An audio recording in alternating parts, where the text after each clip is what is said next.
Hola a todos y todas, esto es Ciclo, el periodístico de La Diaria. Hoy tenemos mucha información para compartir. Este miércoles se lanzó la campaña por el sí en el plebiscito de la Seguridad Social y vamos a estar entrevistando a Sergio Somaruga, miembro de la Comisión Afirma Tus Derechos. ¿Cómo estás, Carlos? ¿Cómo andas, Nati?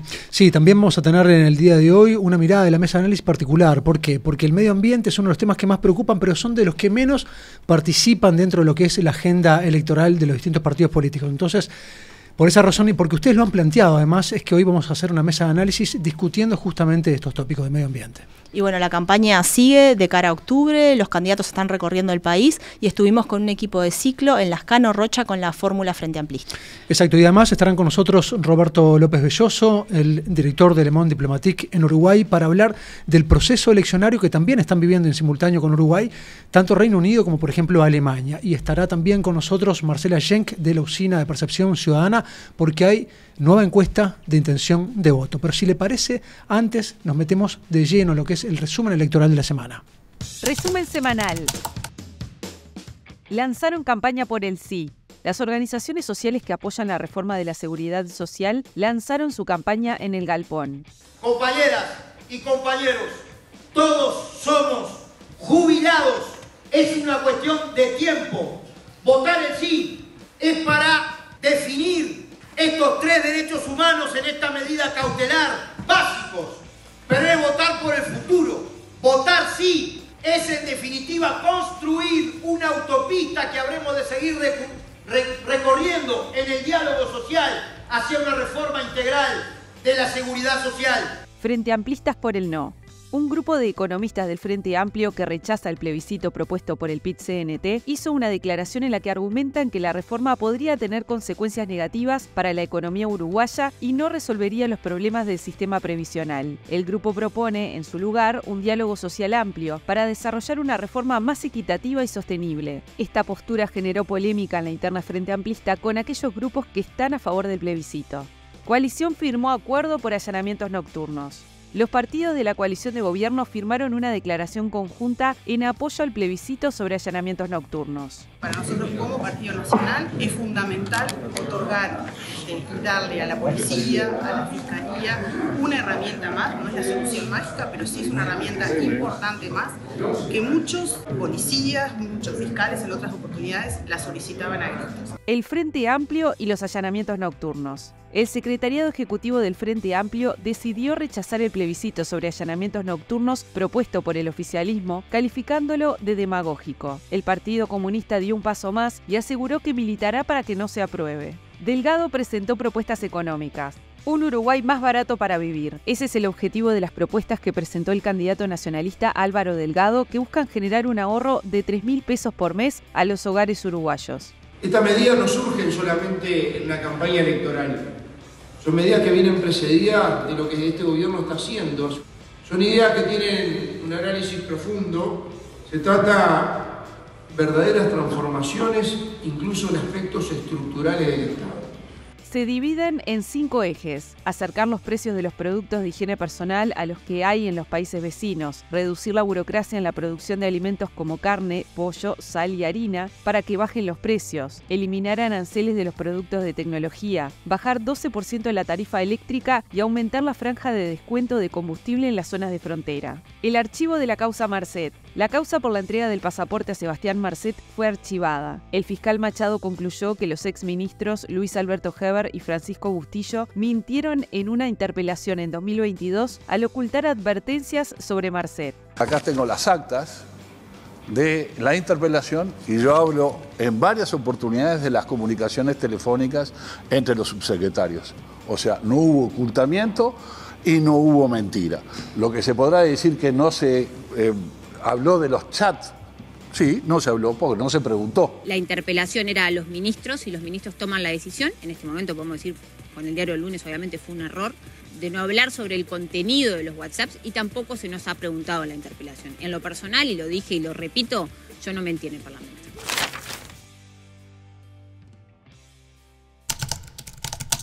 En el día de ayer en el Teatro El Galpón fue lanzada oficialmente la campaña por el sí de este plebiscito de la seguridad social que estaremos votando el próximo 27 de octubre junto con las elecciones nacionales. Para ello es que convocamos en el día de hoy a Sergio Somaruga, docente de filosofía, es miembro de SINTEP, el Sindicato Nacional de Trabajadores de la Enseñanza Privada, es parte además de la mesa política del PIT-CNT y por supuesto también miembro de la comisión Afirma tus Derechos que promueve justamente este plebiscito. Bienvenido, Sergio. Así que, bueno, muchas gracias por la invitación, muy agradecido de estar aquí con ustedes.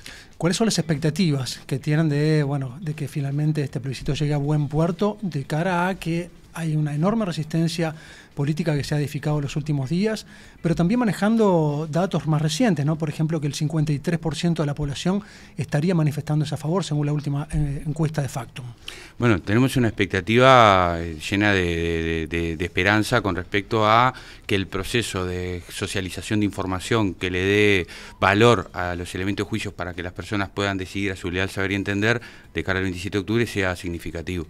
Y la otra expectativa que tenemos es que el 27 de octubre estas mayorías se transformen en votos, porque una cosa es la simpatía, otra es el voto, y ahí tenemos una tarea muy importante, territorial, organizativa, que es que la papeleta llegue a todas las personas para que voten lo que voten, si quieren puedan sobrar la papeleta por el sí. Quedan menos de 2 meses para octubre, para las elecciones. ¿Qué acciones prioritarias han marcado como campaña por el sí de cara a estas semanas, pocas semanas de campaña que quedan? Bueno, hay 3 componentes, básicamente. Uno tiene que ver con la territorialidad, con recorrer el país, recorrer los municipios de Montevideo y Canelones y todos los departamentos. Esta acción ya está en curso. Y ahí hay 2 o 3 propósitos. Uno, la cobertura de medios para llegar a la mayor cantidad de personas posibles con nuestros argumentos, nuestros fundamentos acerca de la pertinencia, la necesidad y la posibilidad que tiene Uruguay de concretar en la Constitución estos 3 principios cautelares que propugna la papeleta. El otro componente tiene que ver con la política de comunicación.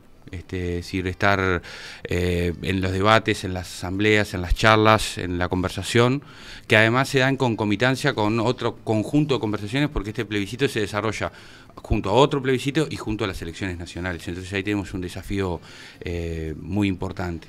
Y el tercer componente tiene que ver con ajustar todos los detalles para que el 27 de octubre, en el entorno de los locales de votación, haya mesas de distribución de la papeleta para que las personas que quieran votar accedan a la papeleta fácilmente. Hay una intención bien clara ahora de salir a argumentar, ¿no? De dar una base argumentativa para contrariar de alguna forma eso que se hablaba en un principio cuando se juntaron las firmas para el plebiscito, de que salieron a convencer a la población, ¿no? Bueno, yo creo que hay 3 componentes, hay 3 elementos que son cardinales. El primero es el compromiso por una actitud asertiva a la hora de argumentar y propugnar que la gente acompañe la papeleta.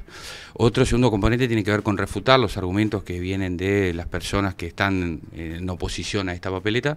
Y el tercero es interrogar a quienes son defensores del modelo vigente, del modelo AFAP o de la reforma jubilatoria, la 20.130, que respondan a la ciudadanía los perjuicios, las confiscaciones y los daños que ha generado tanto el modelo vigente como la 20.130.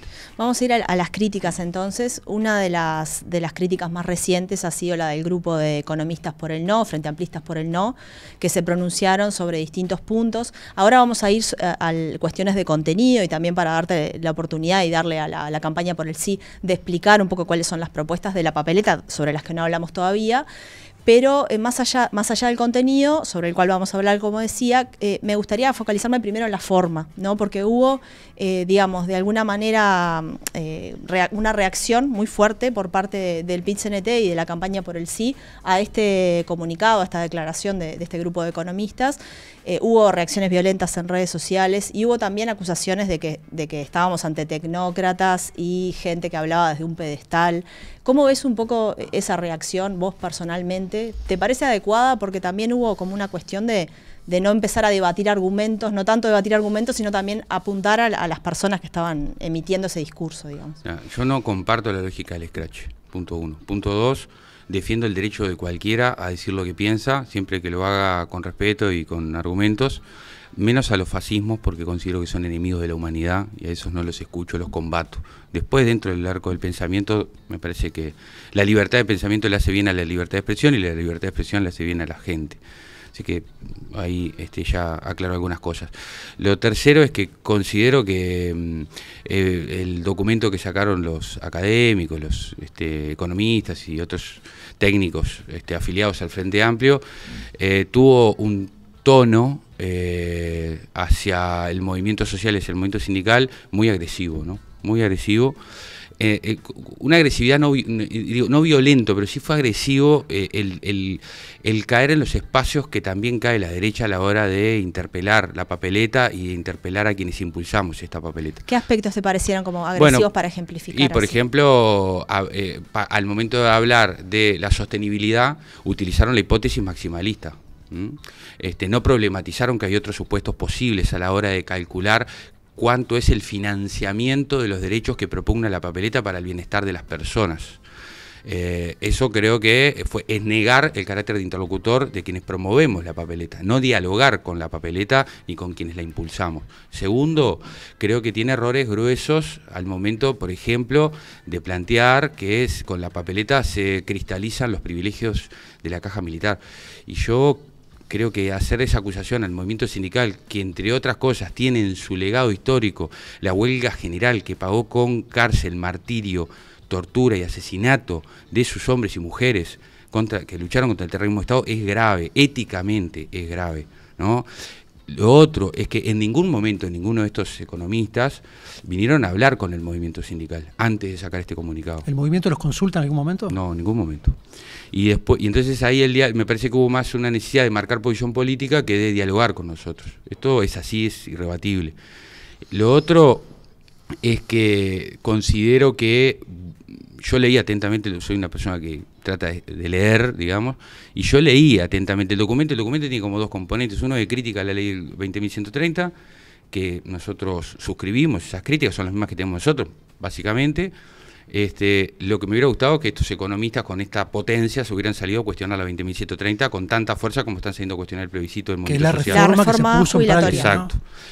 Y lo segundo es que en lo que tiene que ver con la crítica al plebiscito utilizan los mismos argumentos que Saldain, y que Álvaro Delgado, y que Gandini, y que Javier García. Vos decías recién la cuestión de las cifras, que es una de las diferencias que hay entre el PIT-CNT y este grupo de economistas, pero también con otros actores, de los costos que tiene que ver, y ahora ya pasamos a una cuestión de contenido, de los costos, y ha estado muy en el tapete, que tendría esta eventual reforma, de aprobarse esta reforma constitucional. Para el BPS, hay 1.000 millones, de dólares, 1.500 millones según estos Frente Amplistas por el no. En realidad perdóname Carlos, una aclaración, porque los economistas, los Frente Amplistas por el no, toman la cifra del BPS. Cuando vos decías, bueno, la cuestión de las cifras, ellos toman la del BPS, hacen sus cálculos, digamos, pero en base a las bases de datos del BPS, y después suman las cajas. Por eso hay una diferencia entre lo de los economistas y el BPS, y el movimiento sindical, que en realidad lo que está considerando, también en base respaldado, ¿no?, en informes jurídicos y otras cuestiones, lo que considera son 460 millones como costo,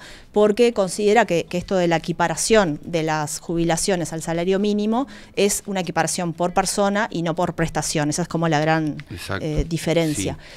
Sí. Y ahí vos decías, bueno, pero eso es agresivo, pero no estamos ante, en realidad, distintas formas de abordar el tema y interpretaciones. No, la agresividad, no quise utilizar el término agresivo como sinónimo de violento, capaz que no fue el término más feliz. Quiero decir que la agresividad tiene que ver con el tono, ¿no? Por ejemplo, contraponer, que el movimiento sindical está contraponiendo pobreza en la primera infancia contra pobreza en la tercera edad, que de esta forma el país va a la catástrofe. Esas son, yo diría que son falacias de alegato especial, pero bueno, son acusaciones graves, en ese sentido de que son agresiones, ¿no? Para aclarar bien el término. Luego, digo, nosotros ayer presentamos el documento oficial de la comisión, que es un documento que abreva en insumos técnicos provenientes del Instituto Cuesta Duarte y de asesores externos, tanto economistas como abogados, para nombrar algunos, Cereta, Villamil, Lamas, o sea, un conjunto de abogados que dan otra interpretación a la que ofrecen ellos en relación al numeral 6 de la papeleta, que es el que habla del aumento de las jubilaciones y pensiones mínimas al valor del salario mínimo nacional. Pero yo acá quiero incorporar un componente que para nosotros es clave y paradigmático. Nosotros estamos hablando de esta reforma en clave de ético-política, es decir, nosotros consideramos que no es natural, que no podemos aceptar, que no podemos incorporar como que lo que está... como algo que está bien que haya 300.000 jubilados y pensionistas cobrando como máximo 18.800 pesos nominales. Esa es una realidad fáctica del Uruguay, que afecta a familias de todo el país y que los pone en una situación de subconsumo, de postergación de derechos. Y cuando hay esa situación, lo que hay es un ataque al ejercicio de la libertad, porque la libertad se apoya en los derechos. Cuando no hay derechos, no hay libertad. Entonces, esto es un tema de fondo, del problema de la dignidad humana. Entonces, eso es lo que deberíamos estar discutiendo. ¿Y cómo se financia eso? Dicho esto, nosotros sostenemos que el alcance cuantitativo está delimitado porque el concepto rector es el del salario mínimo nacional. Y el salario mínimo nacional normativamente refiere a la persona. Y entonces ahí hay otra exégesis, otra interpretación de ese numeral, que es el que sostiene el equipo de actuación de proyecciones actuariales del BPS, y también abrevan ahí los economistas del Frente, este grupo de economistas del Frente Amplio, que dice que es para todas las prestaciones y jubilaciones, para todas las jubilaciones y pensiones. Bueno, si para nosotros no es así, pero si esto fuese así, y hay voluntad política de solucionar el problema de fondo, por eso no hay que confundir lo accesorio con lo sustancial. El Parlamento tiene todas las atribuciones para crear una ley no interpretativa, sino una ley de unificación de las jubilaciones y pensiones, una ley que unifique las prestaciones, y se acabó el problema. No es una ley de interpretación. Eso es interesante, porque hasta ahora se venía hablando de una ley interpretativa. Se puede hacer una ley que de alguna manera unifique ese concepto. Claro. Por eso digo, hay un tema de voluntad política. Y antes de criticar tan duramente, busquemos soluciones a un problema que tiene el Uruguay y que viene arrastrando hace mucho tiempo y que es absolutamente sostenible. Porque fíjense ustedes que estos 460 millones de dólares están calculados al valor del 2023. Por lo tanto, no está considerado ahí el aumento del 5,5 del año pasado de las jubilaciones. Esto hace bajar a casi 400 millones de dólares el costo o el financiamiento, digamos, de este aumento de jubilaciones y pensiones mínimas, y se cubre con los 1.500, 1.400 millones de dólares que anualmente transfiere el BPS a la SAFAP, y le queda inclusive al BPS un remanente de unos 900 o 1.000 millones de dólares. Pero eso es por un periodo de tiempo, ¿no? Sí, son 15 años mínimo, según los cálculos que hicieron los economistas de Encuesta Duarte, pueden llegar a ser hasta 20 años, o sea, son 4 periodos de gobierno en donde el Ministerio de Economía, producto de la autosuficiencia económica del BPS, se va a ahorrar lo que eroga anualmente al BPS para el pago de todas las prestaciones del BPS, que son 500 millones de dólares. En el documento institucional que presentamos ayer en el Teatro del Galpón, proponemos a todo el sistema político, que gane quien gane, si este ahorro se constata efectivamente, todos los partidos se comprometan a utilizar ese dinero para implementar una política de erradicación de la pobreza infantil en las adolescencias y en los hogares de jefatura femenina.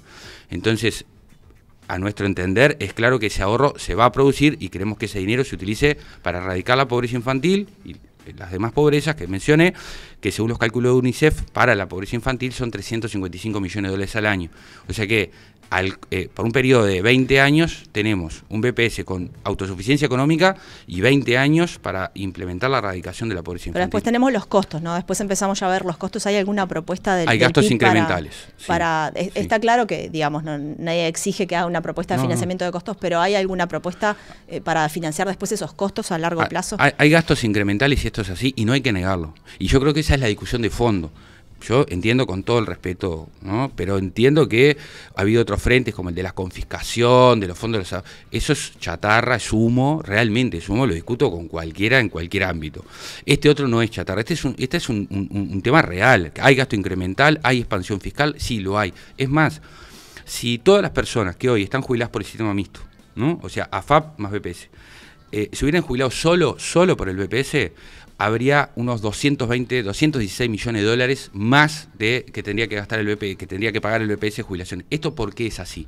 Porque 8 de cada 10 personas que están jubiladas por el sistema mixto ganan menos de lo que ganarían jubiladas por el BPS. Esto significa que el sistema es ineficiente, el sistema FAP, desde el punto de vista de la suficiencia de las prestaciones. Entonces, ¿cómo financiarlo? Ahí está la discusión. Bueno, acá vamos al cerno duro del problema, que esto los economistas del Frente Amplio que firmaron este documento, creo, con todo el respeto intelectual que me merecen, más allá de las diferencias enormes políticas que tengo, que están en el marco del pensamiento único, ¿no? O sea, ¿cómo piensan esto? Bueno, subiendo el IVA, subiendo el aporte patronal, subiendo el IRAE. Y nosotros decimos, bueno, a ver, Uruguay hay 3 aspectos que nosotros planteamos que hay que discutir y que son del orden de lo macroeconómico, ¿no? El problema es que no se quiere discutir lo macroeconómico y quien no se discute lo macroeconómico queda en el lugar de Calibán, en el lugar del salvaje, en el lugar del que no entiende nada. Y eso a mí me parece que hablarle así en movimientos sindicales es grave. ¿Qué planteamos nosotros? Bueno, por un lado hay un componente que es de eficiencia fiscal. En Uruguay, 5 de cada 10 pesos que se tienen que cobrar de IRAE no se cobran. No es que hay que aumentar el impuesto, no se cobra la mitad del IRAE y no se cobra el 40% del IVA. Eso es ineficiencia fiscal y además es un delito, porque está tipificado en el Código Penal, que se llama defraudación fiscal. Entonces, el Estado es omiso con respecto a un delito que se está cometiendo hoy, ahora, que implica que recursos legítimos que deberían ir al bien público no se recaudan, y eso no se discute. ¿Por qué no podemos discutir el problema de la eficiencia fiscal? Otro componente. Hay un informe que salió el año pasado y se llama Cruzando Fronteras para cosechar ganancias, que habla de la elusión fiscal. La elusión fiscal es un mecanismo legal, pero que no deja de ser una trampa, digamos, para que grandes empresas de gran capital no paguen lo que tienen que pagar. Solo en el 2021, 2 empresas del agronegocio radicadas en Argentina y en Brasil, que facturan vía venta intrafirmas en Uruguay, vendieron por 457 millones de dólares. ¿Qué pasa si tuvieran que pagar IRAE? Pagarían un 25%. Pero como hacen esa elusión fiscal utilizando una ingeniería sofisticada para no pagar impuestos, ¿cuánto pagan en Uruguay? 0,75. Entonces, esa es una realidad. Uruguay está haciendo un soporte de negocios que no le deja prácticamente nada a Uruguay y que hace que estas empresas no facturen en Argentina ni en Brasil, pero Uruguay no le deja absolutamente nada. Entonces, hay un componente de eficiencia fiscal. Segundo componente, justicia contributiva. La OIT que recomienda que el aporte patronal y el aporte de los trabajadores sea equivalente. En Uruguay no solo no es equivalente, sino que tenemos el sector agroexportador, que en el 2022 y 2021 fueron años récord en toda la historia de Uruguay, venta del agronegocio, paga al BPS un promedio del 2% de aporte patronal. La industria frigorífica. La industria frigorífica está en la vanguardia de las ventas al exterior, ¿no? ¿Cuántos trabajadores manda promedio mensualmente al seguro de paro? Entre 700 y 1.200. Durante meses. ¿Esos meses quién les paga el salario de esos trabajadores? El BPS. ¿Cuánto aporta la industria frigorífica por esos trabajadores al BPS? 7,5%. Entonces, y termino. Segundo componente. Y tercero y último, perdón el razonamiento largo, pero es una pregunta compleja. Está bien. El tercer componente tiene que ver con la justicia, eficiencia fiscal, justicia contributiva y la modernización tributaria del Uruguay. O sea, Bill Gates está hablando de la fiscalía robótica. Y hay una tendencia inocultable en la transformación del mundo del trabajo, que es la sustitución del trabajo vivo por el trabajo muerto o por la tecnología. Entonces, cuando un supermercado saca una cajera y pone a una máquina, yo no estoy apelando acá al neoludismo, rompamos la máquina. Ahora, esa máquina que optimiza la ganancia de la empresa no tiene que tributar al BPS para colaborar con una política que tiene que ver con derechos. Entonces, antes de discutir el aumento del IVA, el aumento del IRAE, ¿por qué no discutimos serenamente, con respeto, estos 3 componentes que tienen tanto fundamento racional como los que nos critican diciendo tener la verdad? Te quiero llevar a la SAFAP, es un terreno complejo también, pero sí.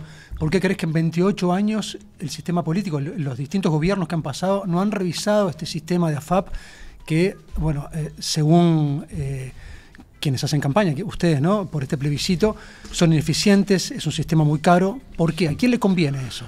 Bueno, antes voy a decir rápidamente, la SAFAP, el negocio de la SAFAP es quedarse con del sistema AFAP, que es AFAP más aseguradora, se quedan con una quinta parte del ahorro jubilatorio de la gente. Y las prestaciones no son suficientes. Fíjense ustedes que los trabajadores y trabajadoras que se jubilaron por renta vitalicia entre el 2018 y el 2020, o sea que aportaron 20 a 25 años, 7 de cada 10, y estos son datos oficiales, 7 de cada 10 tienen un promedio de renta vitalicia de 1.800 pesos. 1.800 pesos. O sea, es realmente ineficiente. Es muy caro para lo que te devuelven, desde el punto de vista del principio de suficiencia, que es un principio estructurante del análisis de la seguridad social según la OIT. Sí, ese 5% además que no es de la rentabilidad, sino que es del ahorro mismo. Exactamente. Además, lo que te cobran es del ahorro, es seguro. Pero más, la 20.130 agrava esto, porque mañana Sergio queda desocupado y no puede aportar, no tiene ahorros para destinar a la FAP, ¿no? No tiene asignación computable, que se llama. Entonces el Poder Ejecutivo queda facultado a autorizar a la FAP que se cobre de los fondos de ahorro provisional que tiene el trabajador. Si esté desempleado. Aunque esté desempleado. Esto es muy grave, esto es confiscatorio. Además de que la 1130 hizo obligatorio. Esto es muy grave desde el punto de vista de la libertad de las personas. Si yo no quiero aportar mi ahorro jubilatorio a la FAP, me parece caro. No tengo opción. No tengo opción. O sea, se constriñe al individuo a forzosamente destinar una tercera parte de su ahorro a una FAP. ¿Por qué no se cambió esto? Bueno, yo creo que hay un pensamiento único que no deja ver que en el mundo este sistema fracasa. El sistema FAP que tenemos en Uruguay ha fracasado. Solo 12 países de los 193 que reconoce la ONU tienen este sistema FAP. Entonces nuestros detractores dicen, no, pero hay sistemas multipilares. Bueno, la OIT, tengo un informe acá, la OIT establece que el sistema multipilar y el del ahorro es un sistema voluntario de los países. Los países son libres de elegir si quieren tener ese pilar o no. Primer punto. Segundo punto, la papeleta no niega, y lo voy a leer, esto sí lo voy a leer porque es muy importante, no niega un sistema multipilar. Y si me permiten lo voy a leer porque voy a hacer perder un minutito ahí, un segundito, pero en las disposiciones especiales y transitorias, la papeleta dice, la ley podrá autorizar que personas públicas estatales y no estatales administren fondos complementarios siempre que se basen en el ahorro colectivo y no tengan fines de lucro. Entonces, la papeleta elimina la posibilidad de que Uruguay tenga un sistema multipilar, no. Elimina este régimen de AFAP.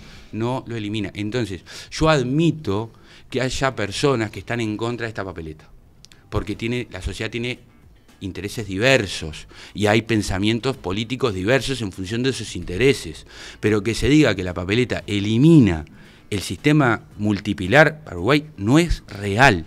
Es falso porque la propia papeleta establece la posibilidad de que haya complementario al sistema de reparto intergeneracional y solidario que asegura el Banco de Previsión Social, haya un sistema de ahorro complementario con otras características, colectivo y sin fines de lucro. Sergio, antes de despedirte, te hago una consulta para responder sí o no. Si imagínate una hipótesis que este plebiscito no prospere en octubre y imagínate otra hipótesis que gane el Frente Amplio y que convoque un diálogo social, ¿el movimiento sindical está dispuesto a ir con estas propuestas a ese diálogo social? Ni que tal vez. ¿Ni que tal vez? ¿Es un no? Es un sí. Es un sí. El movimiento sindical sí. Jamás se ha negado a participar de un diálogo social y más cuando en el centro de ese diálogo social hay discusión de derechos. Bueno, Sergio, muchísimas gracias por estos minutos en ciclo. Muchas gracias. Y nos reencontramos pronto y seguimos con más información.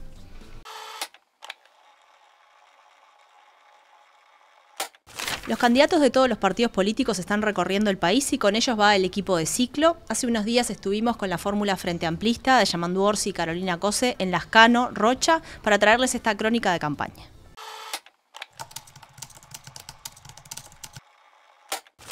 Atención Lascano. A las 17 horas llegan Yamandu y Carolina. Aníbal y Guzmán los invitan a presenciar el acto de nuestra fórmula presidencial desde el gazebo 609. Te esperamos.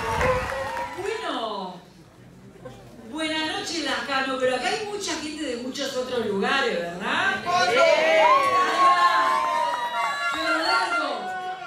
Fernando, Chuy, Maldonado. Tenemos que dialogar con los que no nos conocen o con los que creen que no están de acuerdo. Siempre va a salir algo mejor. Ampliarnos, unirnos para avanzar en pos de nuestro programa. Y para que renazca la esperanza en el Uruguay. Hay tanto por hacer. Duele tanto las cosas que encontramos en todo el Uruguay, en toda nuestra patria. Nos unen esos problemas y nos une el anhelo de superarlos. Eso es nuestra fuerza, el anhelo de esperanza. ¿Y saben qué? Lo vamos a ver. Tengo esperanza de que podamos lograr otra vez el gobierno, porque la verdad que estamos horribles, deseando que llegue el momento y que tengamos el frente otra vez arriba. Orsi y Carolina son las personas idóneas, me parece, para poder llevar adelante esto que desgraciadamente nuestro país está hecho pelota. Y me mueve que este partido ya hizo un gobierno y lo hizo muy bien y la mayoría de lo que dijo cumplió. No todo, porque es imposible cumplir todo, porque los tiempos nos dan. Y yo pienso que si el pueblo es consciente, el Frente gana en primera vuelta, no hay otra. Si el pueblo es consciente. Ahora, si el pueblo tiene amnesia senil es aparte, es totalmente aparte. En realidad, nosotros vamos a debatir y dialogar y hablar con la gente, como corresponde. Es lo que nos gusta hacer. Y lo que se debería hacer. Y el día que, la oposición iba a decir, el día que el gobierno resuelva cuál es el candidato, ahí debatiremos. ¿Cuál es el candidato?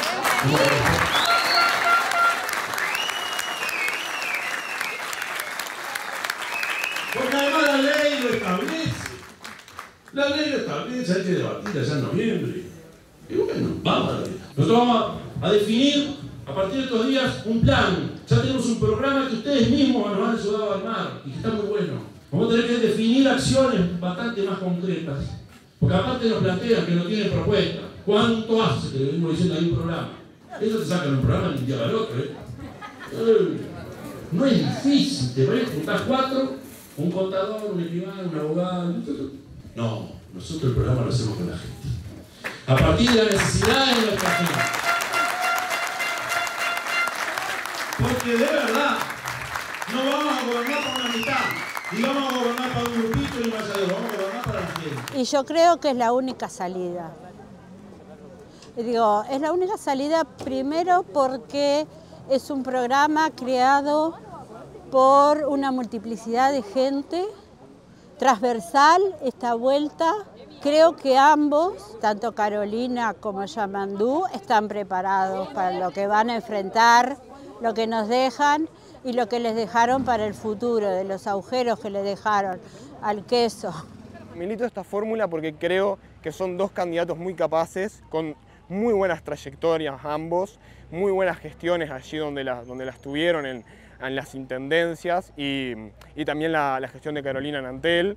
Estoy muy convencido del proyecto progresista, estoy convencido de lo que se alcanzó en salud durante el gobierno del Frente Amplio, de lo que se alcanzó en educación, y creo que por ahí se puede seguir avanzando y mejorar mucho de lo que lamentablemente se ha retrocedido.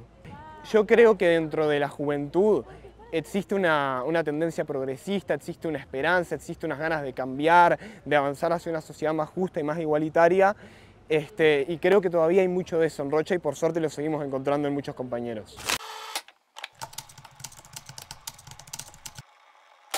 Bueno, siempre muy interesantes las crónicas de campaña, ¿no? Me encanta este espacio porque se le ven como las costuras a todo lo que uno generalmente ve cuando ya está pronto, ¿no? En este caso veíamos a la dirigencia total del Frente Amplio, Yamandú Borse, Carolina Casi, también acompañada por el presidente del Frente Amplio, Fernando Pereira. Y ahí vemos toda la militancia intergeneracional, ¿no? Es muy interesante ver cómo las generaciones más jóvenes, ¿no?, están acompañando también estos movimientos de los distintos políticos. Sí, como también personas de distintos lugares, de distintas localidades, del mismo departamento se acercan, porque es un acontecimiento único, bueno, claro, único que se da pocas veces, ¿no? Sí, de ver a la fórmula presidencial ahí y la fórmula del Frente Amplio en este caso. Vamos a seguir recorriendo el país, pero ahora vamos a focalizarnos en otro tipo de información en ciclo.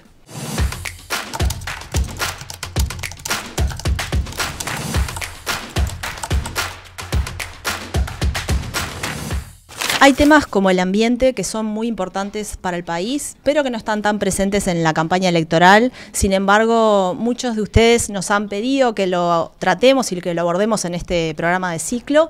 Así que vamos a enfocar nuestra mesa de análisis hoy en el tema del ambiente y para eso contamos con especialistas y les doy la bienvenida. Juan Pablo Parrachón del Círculo Verde del Frente Amplio. ¿Cómo estás, Juan Pablo? Muchas gracias, muy bien. El Círculo Verde es un grupo donde se discuten políticas ambientales. Sí, es una comisión del sector Casa Grande, no es del Frente Amplio. Perfecto. Dentro del Frente Amplio de Casa Grande. Y Carlos Santos, que es doctor en Ciencias Sociales y es especialista en ambiente. Bienvenido, Carlos. Muchas gracias. Y Jorge Cravino, que fue director de Fauna del Ministerio de Ambiente durante 30 años. 30 años como director y casi 40 como funcionario. Del Ministerio de Ambiente no. Bueno, del anterior Ministerio de Vivienda y Ordenamiento Territorial. Sí, sí. Y antes también, porque antes ese tema estaba en el Ministerio de Ganadería. Ahí va. Desde aquella época entonces estás. Y el tema de fauna existe en el Estado antes del Ministerio de Ganadería, se creó en el mismo año, en 1935, cuando se creó la ley de fauna. La oficina de fauna a mediados de año, el Ministerio de Ganadería a fin de ese año. Bien, bienvenido Jorge. Bien.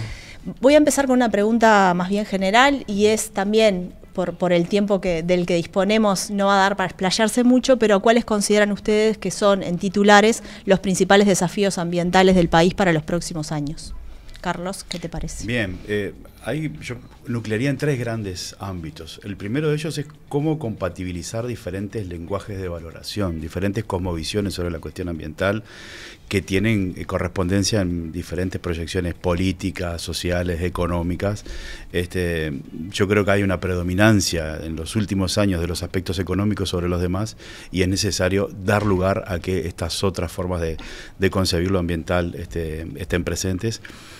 Otro gran desafío es cómo hacer cumplir el muy bien elaborado marco normativo que tenemos en el país. Carlos, antes de eso, cuando hablas de la cuestión de la predominancia de lo económico, sí, ¿podrías poner un ejemplo? Y, por ejemplo, pensar que los recursos naturales, como se les llama habitualmente, son solamente bienes que generan riqueza, ¿no? Cuando en realidad son también elementos comunes de toda la sociedad, que estamos, por ejemplo, en lo que es la producción de pasta de celulosa, por poner un ejemplo, con un grupo de colegas consideramos que hay un subsidio de toda la sociedad hacia esos sectores económicos a través, por ejemplo, del uso del agua, ¿no? Entonces, toda la sociedad está subsidiando a un grupo económico que acumula riqueza a partir de un bien común de toda la sociedad. Yo creo que hay que reconsiderar ese tipo de cosas. Decía, lo otro es el marco normativo. Tenemos un muy buen marco normativo en Uruguay respecto a los temas ambientales. El problema es el cumplimiento. Y atado con el cumplimiento, con el efectivo cumplimiento de ese marco normativo, yo creo que está el tercer gran tema, que es la participación social. Para mí, lo que puede asegurarnos que nuestra Constitución, nuestras leyes, nuestros planes que tienen que ver con cuestiones ambientales, agroecología, agua, energía, que se cumplan efectivamente, solo puede alcanzarse si hay una efectiva participación e involucramiento de colectivos y comunidades, y ese para mí es el tercer gran desafío. Sí, yo coincido en el tema de la normativa, me parece que eso es clave. Tenemos muy buena normativa, muy eficiente, pero se aplica poco. Como temática, yo creo que el tema del agua es uno de los desafíos clave en temáticas ambientales, tanto en lo que tiene que ver con la calidad, que está estancado, es decir, las floraciones de cianobacterias suceden todos los años, no nos enteramos hasta que no llegan a las playas de Montevideo o a las de Punta del Este, pero en Colonia, en San José, en el G, en el San Salvador, en el Río Negro, todo el tiempo están ocurriendo con los perjuicios que tienen, es decir, y el uso de ese bien público, que por la Constitución es del Estado, se ve en cierta forma usado como basurero de grandes producciones. La industrial es una, pero es la más fácil de controlar. La producción agropecuaria en gran escala es la que genera en muchas de las cuencas, sobre todo en las cuencas de uso intensivo, los mayores problemas de contaminación. Después los problemas de cantidad, que parecía que no eran un problema, quedaron demostrados en la crisis donde estuvimos tomando agua salada durante 7-8 meses. Parecía que estaba todo bien, que teníamos un sistema, pero no se cumplió la Constitución de priorizar el agua para el consumo de la población. Entonces ahí hay grandes desafíos también. Después tenemos el tema de la erosión de suelo, es otro gran problema ambiental, donde disponemos diría yo, me atrevo a decir, de los mejores sistemas de fiscalización del mundo, pero no se utiliza. Cualquiera puede pasar por las rutas de este país, por la 3, por la 1, ver las cárcavas, ver las zanjas, ver la soja sobre soja durante 10 años, sobre suelos que no toleran, si uno le aplica el software, más de 2 años de cultivo. Por lo que estás diciendo, en los dos últimos temas que mencionaste, no sería tanto una cuestión del marco normativo, sino más bien de la falta de controles y de fiscalización. Eso te quería preguntar, bueno, si es así correcto lo que estoy diciendo, y según vos, y después si es una cuestión simplemente de recursos, que faltan recursos para control, o faltan más cosas también. Yo tengo otra visión, que fallamos en la cabeza del marco normativo, que es la Constitución. Y les voy a leer lo que dice en materia de medio ambiente. La protección del medio ambiente es de interés general. Las personas deberán abstenerse de cualquier acto que cause depredación, destrucción o contaminación graves al medio ambiente. Un error. O sea, la Constitución está diciendo que podemos hacer daño. Simplemente que no tiene que ser grave. No, la Constitución tiene que ser proactiva. No puede permitir que se haga daño. Ya está diciendo que se haga daño, que no sea grave. ¿Alguna vez alguien ha reglamentado qué oficina tiene que decir que tal cosa es daño grave al medio ambiente? Otra cosa, el ordenamiento territorial. En Uruguay tiene que tener rango supraministerial, porque nosotros no cocinamos en el baño y dormimos en la cocina. Pero acá si viene un capital al Uruguay que dice que quiere instalar una cama en la cocina, va y la hace. Entonces, si hubiera un ordenamiento territorial, nosotros no estaríamos ya corriendo atrás de hacer un estudio de impacto ambiental porque tal quiere venir a hacer una pastera en tal lado o quiere venir a hacer soja en tal lado, porque ya sabríamos eso. Habría una definición tomada a nivel país, digamos, y después, en todo caso, los capitales se adecuarían a esa visión. Sí, y otra cosa que yo coincido lo mismo que plantearon, necesitamos una masa crítica popular ambiental. Acá me gustaría que se llenara de gente en las calles para protestar por determinadas cosas ambientales, y no las hay. También en la legislación fallamos por el ordenamiento institucional sobre el tema del medio ambiente. La Dirección Nacional de Recursos Acuáticos no puede estar en un Ministerio de Producción simplemente porque no sembramos peces en los océanos ni camarones en las lagunas. Eso es biodiversidad que cosechamos. Eso no puede ser un Ministerio de Producción porque nadie hace nada, no compra en ferias los pescados, los saca del campo, del mar. Y otra cosa, la Oficina de Bosque Nativo no puede estar en el Ministerio de Ganadería, porque eso es parte de la flora. El Uruguay no tuvo nunca una oficina de flora, de ser el único país en el mundo. Y yo lo vivía mucho porque cuando íbamos por temas distintos con la oficina de fauna, la misma policía nos decía, vinieron los de flora y fauna. Vino la flora y la fauna, y les metían miedo la flora y la fauna. Nunca existió la flora. Existe los bosques por un lado con una oficina en el Ministerio de Ganadería que permite que todavía siga habiendo leña de bosque indígena para hacer asados cuando cambiamos la matriz de madera y tenemos de sobra madera para hacer asados. Tendría que prohibirse totalmente. Se viola también la ley forestal porque dice que es solo para uso del establecimiento. Si es solo para el uso del establecimiento no puede circular en ninguna ruta. Sí, sobre lo de la normativa que preguntaba si es suficiente, yo creo que para el tema calidad de agua falta todavía normativa que impida la llegada de los contaminantes a los cursos de agua.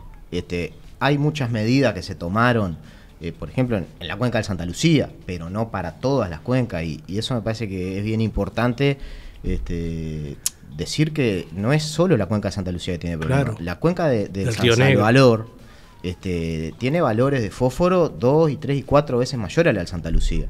¿Tá? Los principales campos agrícolas. Y Dolores toma agua de ahí. Lo que pasa que, bueno, el centralismo y la centro de gravitación. Entonces, ahí falta normativa.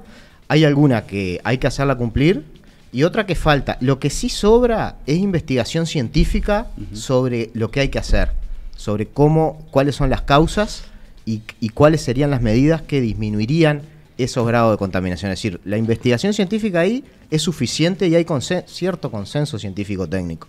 Faltan las decisiones políticas en base a eso. ¿Por qué esas decisiones no se toman? Y yo creo que ahí lo que decía Carlos, años, ¿no? hay un conflicto entre acumulación de capital y cuidado de los bienes comunes. Pero además, por ejemplo, esta administración se ha dado el lujo de desconocer todas las recomendaciones científicas en materia de la sequía, en materia de todos estos principales problemas, ¿no? Incluso de iniciar procesos judiciales contra investigadores de la Universidad de la República por dar su opinión. Entonces me parece que ahí estamos en un parteaguas que creo que antes en el país no habíamos tenido. Yo creo que con respecto a me parece que hay una experiencia muy interesante a estudiar, que es la de la laguna del Cisne en el departamento de Canelones, donde hubo medidas que se tomaron para cambiar la lógica productiva y preservar la calidad del agua basado en instrumentos de ordenamiento territorial. Claro. Me parece que ahí hay una experiencia interesante. Y lo que concuerdo con lo que planteaba Jorge es que nuestra legislación de evaluación de impacto ambiental debería ser revisada profundamente, ¿no? O sea, seguimos en un instrumento en el cual las propias empresas proponentes de los emprendimientos... Es un insumo más del cambio. Pero se estudian a sí mismas las empresas, ¿no? Contratan sus estudios de impacto ambiental. Es el único estudio muchas veces que se toma en cuenta, ¿no? Y cosas escandalosas como, por ejemplo, la última subida de los límites de vertidos de UPM a pedido de la empresa. Si el estudio de impacto ambiental decía, el límite de vertido es tal. La empresa lo incumplió, se le multó varias veces hasta que dijo, che, subime el límite, si no me multé más. El otro tema es la mitigación y compensación. Yo, si hubiera sido el negociador con UPM, sabiendo los grandes problemas que tiene, por ejemplo, en conservación de biodiversidad del Uruguay, no sé cuánto invirtió UPM, si eran 3.000 millones, no se ponga una cifra, yo les decía, como negociador, yo quiero 100 millones en una cuenta que voy a usar para comprar tierra silvestre para proteger, las mejores tierras silvestres para proteger, porque el Uruguay no compra nunca, no expropia para hacer vías de tren, expropia para hacer, ahora para conservar biodiversidad no. Esos 100 millones a esta gran empresa no le hubiera sido nada. Entonces no vamos a necesitar después tal medida de mitigación o tal de compensación, hicieron esto. ¿Por qué digo esto? Porque como el Uruguay no tiene conciencia de preservar vida silvestre, tenemos que obligarlo a que venga una gente a invertir algo y sacarle esa parte para aprovechar en un fondo nacional.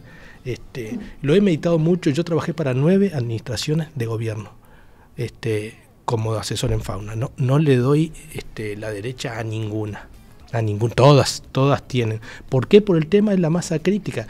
Los políticos salen de la sociedad y ellos tienen su mandato, pero no tienen una gran visión a largo plazo. No tenemos cuentas satélites ambientales. Sabemos cuánto se produce de soja, que fueron de la nada a 1 millón de hectáreas, pero el costo ambiental de la soja no lo tenemos. Y es soja tras soja tapadera en un campo que antes era campo natural. Y con la forestación y el arroz, exactamente. Con la forestación lo mismo, con el arroz lo mismo.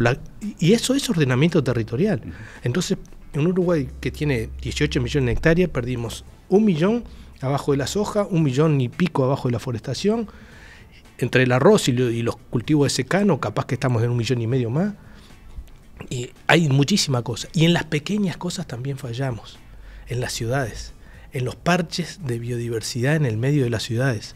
Ahora está el tema del gran predio de la Facultad de Veterinaria, arbolado, un pulmón verde, que parece que el proyecto es levantar torres de edificios. No, esos son manchones de diversidad que permiten lo que se dice permear la vida silvestre dentro de la ciudad. Y hoy se ha estudiado desde siempre en el mundo un vocablo inglés que es mainstreaming, que habla de pasar a través, que es lo que pasa con la naturaleza en las grandes tierras productivas. Ya el tema de las áreas protegidas en el Uruguay, somos los peores de Latinoamérica en superficie, en porcentaje y en representatividad. Tenemos que buscar también que muchas de las cosas de conservación de la naturaleza tienen que atravesar las zonas de cultivo. Y para eso, alguna gente de tierras de altísimo valor hay que subsidiarlas. A la gente que vive en las tierras altas, donde vienen las divisorias de aguas, tienen que pagar menos impuestos que los que están abajo, porque si ellos destruyen arriba, pasa los de abajo no van a hacer nada. Es lo mismo que el drenaje de fertilizantes hacia la gente que está abajo. El problema es la gente que está arriba, no la gente que vive sobre el curso. Después volviendo al tema del agua, si bien es un aspecto puntual, pero ¿qué piensan del proyecto Neptuno y qué piensan también del proyecto anterior de Casupá? ¿Resuelve los problemas? ¿No resuelve? ¿Qué problemas tiene? Bueno, algunos de ustedes ya se han pronunciado públicamente sobre eso, pero ¿qué les parece? Sobre Neptuno, yo creo que la consigna que han planteado las organizaciones sociales es clarísima, ¿no? O sea, es una falsa solución. Nadie puede desconocer el grave problema de abastecimiento de agua potable que tenemos en la zona metropolitana, quedó en evidencia con la crisis del año pasado. Pero Neptuno no es una solución. No es una solución primero por la magnitud, o sea, va a alcanzar el 20% de la demanda real de la zona metropolitana. O sea, si tuviéramos un problema como el que registramos el año pasado, Neptuno no va a permitir completar el abastecimiento. Y después porque la fuente no es la adecuada. El Río de la Plata, en ese lugar, lo que mencionaba el colega con el tema de las cianobacterias, la salinidad, como ha demostrado la gente de Facultad de Ciencias, no es el lugar adecuado. Y no estamos hablando acá del tema de fondo, que es la inconstitucionalidad de un emprendimiento privado que abastezca de agua potable.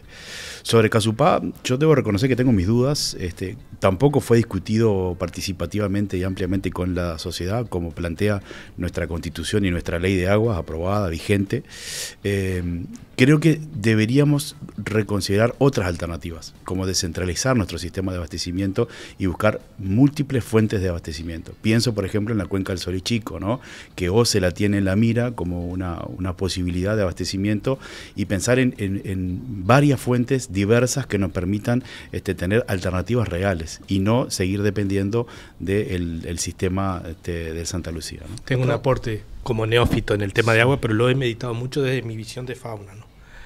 Estamos sentados arriba de los principales acuíferos del mundo, cambiamos la matriz energética, tenemos energía eólica, podemos tener energía solar, entonces tenemos el agua bajo la tierra y tenemos la energía para sacarla. ¿Qué es lo que nos falta? Bueno, porque ahora hay privados que quieren hacer hidrógeno verde con esa agua de ese acuífero. Claro.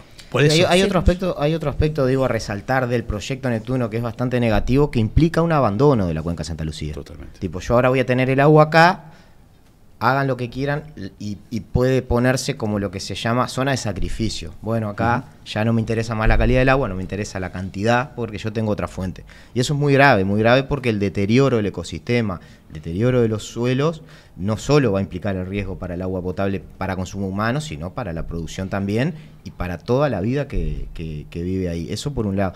Después, otra medida que hay que hacer antes de invertir en Casupá, más allá de que puede ser algo que hay que hacer, una inversión que hacer, es arreglar las cañerías por donde se pierde el 50% del agua ya potabilizada.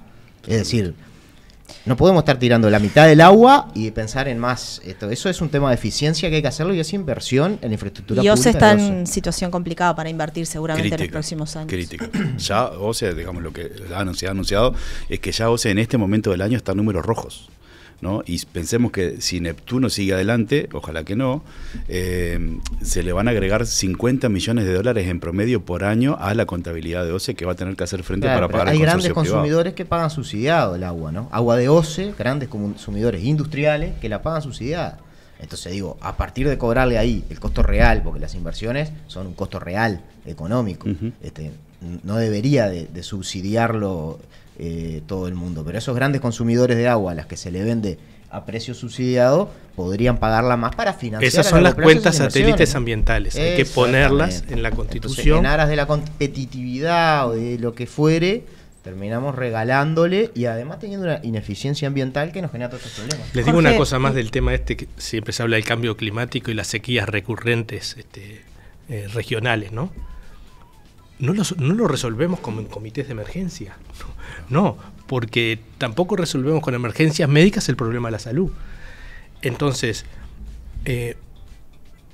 ¿cuáles son las medidas más grandes para atender las sequías? Por ejemplo, en Uruguay debe ser un sacrilegio regar campo natural, pero en el desierto, en Israel o en Arabia, riegan el arene y sacan cultivos. Acá, como desde el tiempo de Hernán Arias es todo verde, sería un maíz bajo riego, sí. Ahora, campo natural, no. Entonces, ¿qué pasa? Se nos muere el ganado. Lo dejamos, ¿qué hacemos? Lo dejamos salir a pastar a las valquinas. De las valquinas tengo otra cosa más. Igual ya se nos está acabando el tiempo, Jorge. Este tema es imposible. Es imposible. Desde ya quedamos comprometidos para otra mesa, para seguir, porque quedaron muchísimos temas que teníamos ganas de conversar con ustedes, el modelo de producción, la crisis climática y un montón de cosas más, pero bueno, se nos acabó el tiempo, les agradecemos muchísimo. Quería concluir nada más porque me van a decir que soy un loco de que quiero regar campo natural. No, digo, si tenemos el agua ahí abajo y bancamos a campos para hacer forestación sin pagar impuestos, de repente alguna gente podía sacar bajo la tierra para el ganado y para el pasto, directamente el agua. Y otra de las cosas es la nueva ley de riego y los... Me prometiste una, ¿no? Sí, la última, porque es agua también. Vieron que se está hablando ahora de las represas multiprediales. O sea, esto viene a representar cortar cursos de agua para tener un espejo de agua superficial. Bueno, cortar cursos de agua es cortar los grandes corredores de biodiversidad. Si los vamos a cortar, tenemos que tener medidas de mitigar todo eso, porque si no sería muy fácil. Cortamos arroyos por todos lados, desaparecen los bosques de galería y con eso regamos. Y yo sé, porque políticos de todos los partidos hablan de los temas del riego multipredial, varios en acuerdo. Bueno, eso también hay que discutirlo. Y eso es un bien general, es un bien de todos que tendría que estar en la Constitución y tendría que ser parte de lo que es causar daño grave al medio ambiente, que dice el artículo 47, y que nunca nadie lo aplicó para parar nada. No pararon la soja, no pararon UPM, no pararon nada. Bueno, Jorge, Juan Pablo y Carlos, muchísimas gracias por haber venido y seguimos con más información en Ciclo. Muchas gracias a ustedes.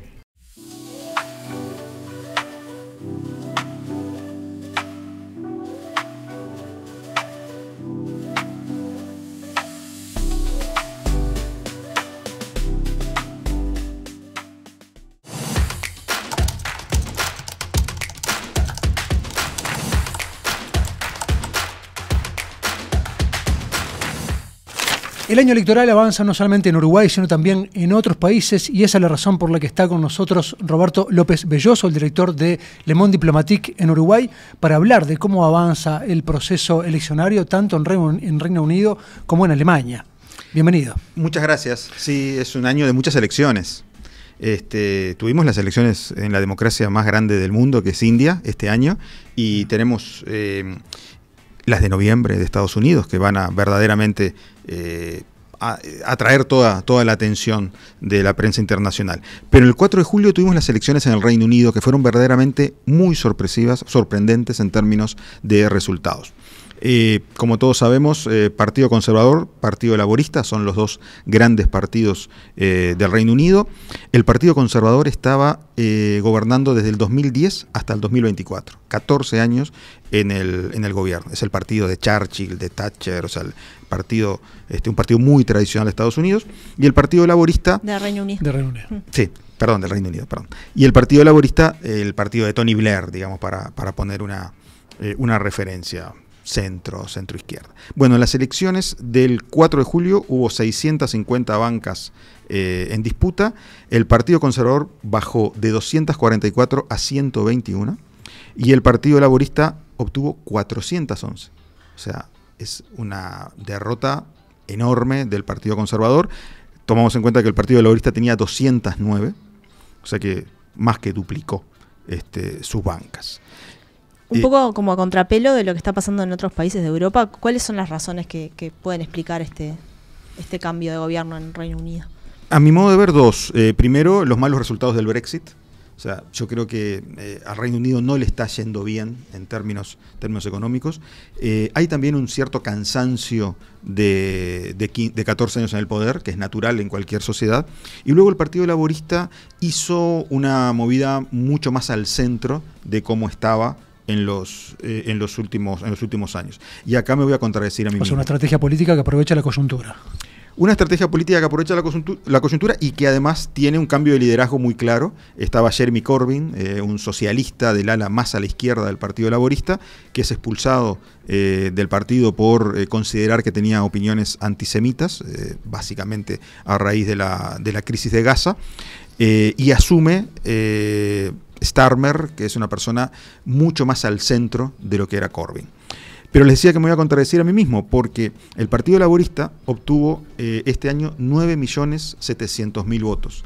Y bajo la conducción de Corbyn había obtenido 12.9 en el 2017 y 10.300.000 votos en el 2019. Es decir, tuvo muchos menos votos de los que tenía, pero votaba más gente en aquel momento y no le alcanzaba para obtener las mayorías. En este número de Le Monde Diplomatique, que está ahora llegando a los hogares de nuestros suscriptores, hay un análisis muy interesante sobre ese viaje hacia el centro del Partido Laborista. Yo creo que es un poco duro el informe con la realidad del Partido Laborista. Yo creo que no se fue tan al centro. Creo que mantiene algunas de las políticas principales de Corbyn. No olvidemos que hace un par de días suspendió la exportación de armas a Israel. O sea, que era una de las de los grandes reclamos de la izquierda británica. Roberto, ¿y qué pasa en Alemania? Bueno, Alemania se probó por primera vez con seriedad en el campo electoral ese nuevo partido de izquierda que se le llama izquierda no progresista. Es algo muy peculiar. Se llama Alianza Sarah Wagenknecht, con el nombre de su lideresa. Estamos hablando de que la primera vez que sale al ruedo político en las elecciones europeas, también de este año, obtiene 6,2 puntos de los votos en Alemania, lo cual parece muy poco. Sin embargo, es un desprendimiento de Die Linke, el partido tradicional de izquierda, que tenía 3 puntos, por lo tanto lo duplica. yéndose de Die Linke. Ahora votó el 1 de septiembre en 2 estados del este de la ex RDA, Turingia y Sajonia, se convirtió en la tercera fuerza, estuvo encima del 10% en ambos casos, por lo tanto votó mucho mejor que en las elecciones europeas, y se convirtió en un actor fundamental para lo que sería el cordón sanitario alrededor de la ultraderecha, porque la gran novedad de las elecciones locales alemanas es que en uno de los casos la primera fuerza, por primera vez después del año 45, fue la ultraderecha alemana. Y en otro uno caso, de los estados. En uno de los sí. estados, exacto. Y en uno también tiene poder de bloqueo, ¿no? Sí, exacto. En el otro fue segunda por muy poquito. Por lo tanto, hay ahí una necesidad de hacer una gran coalición, y esa gran coalición tiene a la alianza Sarah-Wagenknecht como un actor fundamental para poder efectivamente hacer esa detente. ¿Por qué se le llama izquierda no progresista? Porque tiene una mirada muy crítica a lo que era esa agenda de derechos de tercera generación.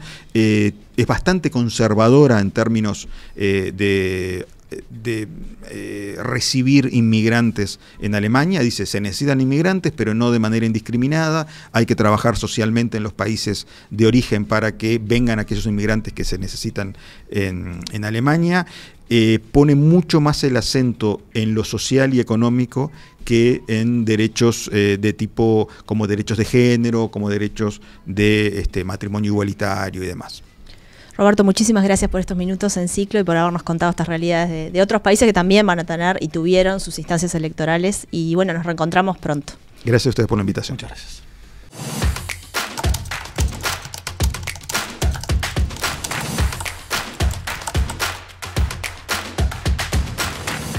La Usina de Percepción Ciudadana tuvo un desempeño destacado en la proyección de escrutinio de las últimas elecciones internas y en estos meses ha venido monitoreando la opinión pública y también la intención de voto. Hoy les vamos a presentar el último dato de intención de voto de la Usina y para eso recibimos con mucho gusto a la politóloga Marcela Schenk. ¿Cómo estás, Marcela? Bienvenida. Un gusto estar con ustedes acá. Bueno, muchas gracias por la bienvenida.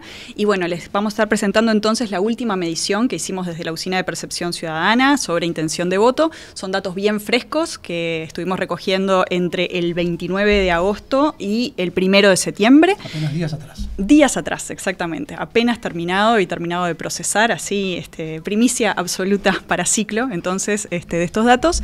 Y lo que vemos entonces es un escenario con pocas sorpresas, pero con algunos movimientos que son interesantes para poder analizar. Y bueno, en este sentido entonces vemos a un partido que sigue liderando la intención de voto con un 47%. Vemos allí en el gráfico, el Frente Amplio entonces es el partido que recoge la mayor intención de voto, como venía sucediendo en las diferentes mediciones.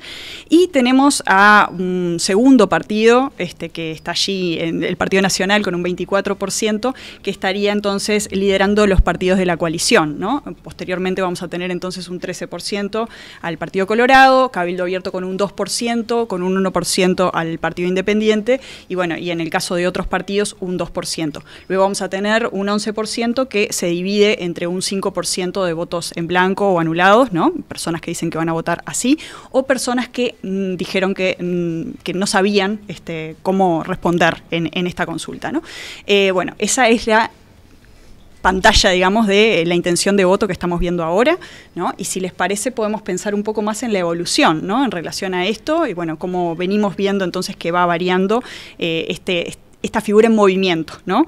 Porque siempre decimos que la encuesta nos da una foto, pero vamos a ver qué fue lo que nos fueron dando las diferentes mediciones, que seguramente ya lo estamos viendo en pantalla.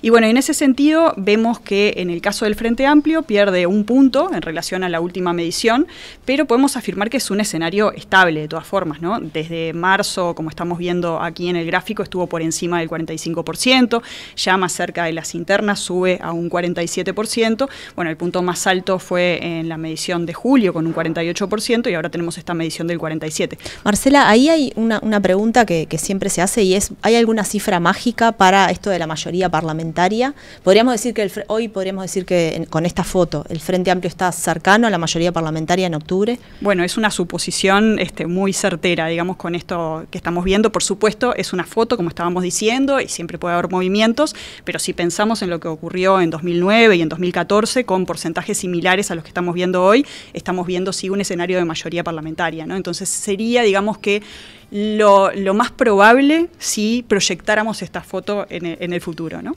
¿Y con otros partidos cómo ha sido esa evolución de intención de voto? Veamos un poquito lo que sucede entonces, por ejemplo, con el Partido Nacional, que decíamos que era el líder de los partidos de la coalición. Bueno, se mantiene este porcentaje del 24%, ¿no? Que es igual al de la medición anterior posinternas, que a su vez son los más bajos de todo el año. Obviamente necesitaríamos análisis para ver específicamente a qué se debe esto, pero cronológicamente es posterior a hechos significativos, ¿no? que pueden haber impactado en esta intención de voto, como las propias internas, la conformación de la fórmula, ¿no? Y bueno, el caso Karam, por ejemplo. Y lo que decíamos sobre sin sorpresas pero con movimientos, bueno, lo que tenemos acá es un movimiento entre los partidos de la coalición, ¿no? Y en ese sentido el Partido Colorado tiene un crecimiento, ¿no? Este 13% está cerca de un piso superior si pensamos en lo que fue la votación de 2019, ¿no? No es un crecimiento sostenido porque ha tenido, ¿no?, meses o consultas de paridad, ¿no?, donde se sostiene. Sí, pero si consideramos como la línea completa desde comienzo de este año hasta ahora, sí vemos un crecimiento en ese sentido, ¿no? Empezó el año con un piso inferior a los votos que obtuvo, por ejemplo, en 2019, por supuesto, y va creciendo hasta alcanzar hoy, con esta intención de voto, un escenario parecido al que fue el de la votación con Talvi, ¿no? Y su mayor crecimiento además se da después de las internas, ¿no? Exactamente. Esto de la interna competitiva, de haber tenido una interna muy vinculada con esto de la renovación, ¿no?, de los liderazgos, le puede haber jugado a favor. Que por otra parte, bueno, como hemos analizado también en alguna columna de La Diaria, es un viejo discurso en las campañas del Partido Colorado, ¿no? Este discurso de la renovación ya lo vimos con Talvi, ya lo vimos con Bordaberry, lo vemos ahora con Ojeda.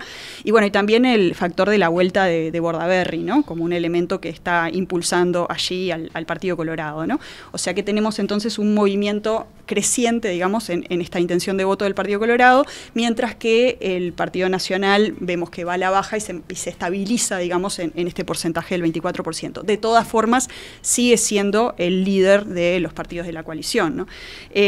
Quizás podamos decir, si bien no lo estamos viendo en la gráfica, porque estamos viendo solo los 3 primeros partidos en intención de voto, pero mencionar algo de Cabildo Abierto, en este caso vemos un porcentaje muy por debajo de la votación que tuvo en 2019, ¿no?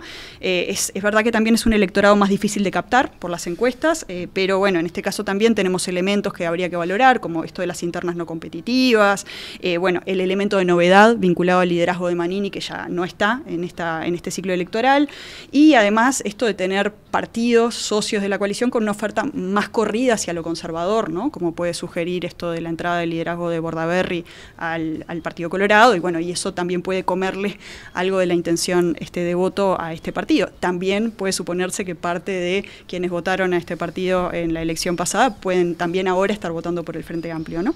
O sea que tenemos ahí elementos interesantes a considerar que obviamente trascienden lo que podemos medir ahora en esta foto, pero bueno, son elementos como a considerar para el futuro. Y en el caso del Partido Independiente, lo que vemos es una intención de voto muy similar al porcentaje que obtuvo, ¿no?, en el ciclo anterior, en 2019. En el caso de, bueno, votos en blanco y anulado, tenemos ahí un 5%, superan el 3% que se registró en la elección pasada, pero bueno, veamos si esto se mantiene posteriormente. Y bueno, y en el caso de votos en blanco y anulado, como decíamos antes, en el caso de quienes no contestaron, o sea, quienes podemos asociar, digamos, más a la indecisión por el momento, estamos en un 6% por ahora, ¿no? ¿Se puede arriesgar algo de cara al balotaje, por ejemplo, si suponemos que, bueno, estos dos partidos se mantienen en el primero y segundo lugar de la intención de voto en octubre? Si el balotaje es con un Yamandu Orsi y un Álvaro Delgado, ¿tenemos números? Tenemos, y de hecho lo preguntamos específicamente, ¿no? Porque acá, si miramos estos datos que estamos hablando, que estuvimos discutiendo ahora, podríamos decir, bueno, tenemos un 47% versus un 40%, ¿no? 40% de los partidos. Exactamente, de los partidos que se suman de la coalición, ¿no? Pero si preguntamos específicamente por el escenario del balotaje, que es un pasito más allá de poder ver entonces cómo se dividiría, digamos, esta intención de voto, particularmente entre quienes lideran hoy la intención de voto en primer y en segundo lugar, como estabas mencionando vos, Natalia, en la pregunta, ahí tenemos una diferencia de 10 puntos entre el Frente Amplio y la fórmula del Partido Nacional, que en este caso entonces tendríamos un 39% que se inclinaría, digamos, a votar por Álvaro Delgado, y un 49% que se inclinaría para votar por Yamandu Orsi, ¿no?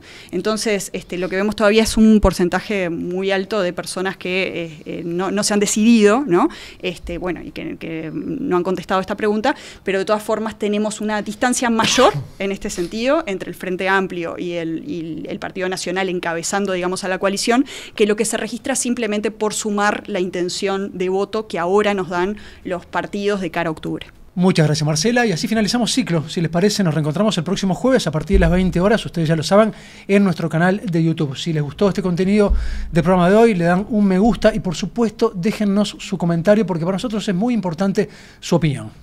También pueden suscribirse al canal para poder recibir las notificaciones cada vez que subimos nuevo contenido. Y recuerden que todo esto es posible gracias al apoyo de los suscriptores y suscriptoras de La Diaria. Así que los invitamos a ingresar al sitio y ver todas las opciones para apoyar este proyecto. Nos vemos el jueves, Carlos. Hasta la semana que viene. Que anden bien.